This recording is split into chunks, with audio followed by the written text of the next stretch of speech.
L-iskeda televiżiva l-ġdida ta' One li se tibda mit-tnejn li ġej se tara programmi divertenti u informattivi ta' kuljum.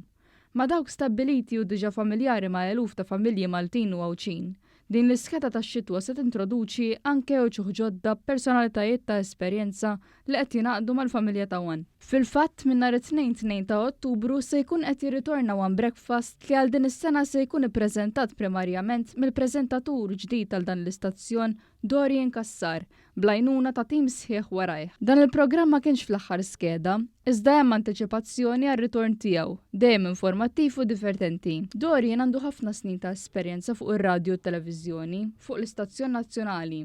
Iżda issa se jkun il-wiċċ li jilqa' telespettaturi tagħna l-ewwel ħaġa filgħodu fl-ewwel esperjenza tiegħu ta' programm kuljum. Din kienet waħda mix-xewqat ta' Dorien u One issa se jkun qed iwettaq ilu. Hija esperjenza ġdida li tinħares lejha issa bil-qudiem wara kollox inna da xhur kollha nippreparaw dal-aħħar ġimgħat il-preparamenti intensifikaw ħafna. Jiena mija ħajkun hemm ukoll anke tim ieħor ta' nies jiġri apparti l-produzzjoni, allura il-koordinament huwa importanti ħafna u allura dak kollu li inna naħsbu fuq u inna nippjanaw issa tista' tgħid illi wasal fil-moment finali u issa looking forward biex nhar it-tnejn immorru on air fis-6:30 ta' filgħodu biex nibdew din l-avventura flimkien. Minn din l-iskeda l-ġdida wkoll matul filgħodu l-istazzjonijiet ta' radju u televiżjoni se jingħaqdu flimkien għall-ewwel darba f'esperiment ġdid interattiv li se jitwassal kuljum. Ma dan jissoktaw ix-xandiriet ta' programmi popolari bħal Magażin Kalamita u dak ta' diskussjoni politika Pjazza.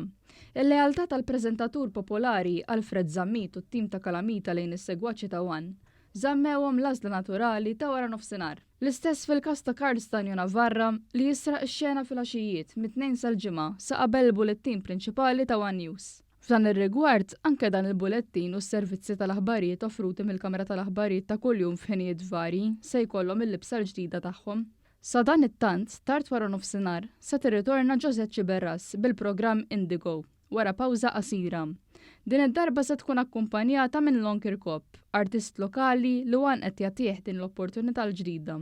Fi kliem l-istess Ġosett, il-programm il-ġdid se jkun varjat mhux ħażin. Jiena nhar it-tnejn nibda l-programm mit-3:30 sal-5:30, Indigo ħajibda jkun kuljum magħkom it-telespettaturi, flimkien miegħi se jkolli lil Lon Kirkop. Fil-programm ħanaraw kemm jista' jkun divertiment, pożittività dik hija lan tal-programm tagħna, ħajkonna ovvjament mistidnin, ġrajiet kurrenti u fuq kollox ħajkonna ħafna moda u ħafna arti. Programm ġdid li se jibda jixxandar kuljum minn din l-iskeda l-ġdida u Manicolo & Co. Iż-żagħżugħ Jurgen Manicolo li kien jipproduċi u jippreżenta programmi fuq TVM, issa qed jingħaqad tal-ewwel darba ma' One, fejn Blight Entertainment Program ta' kuljum wara dan il-bulettin tal-aħbarijiet se joffri kumpanija tajba lit-telespettaturi kollha.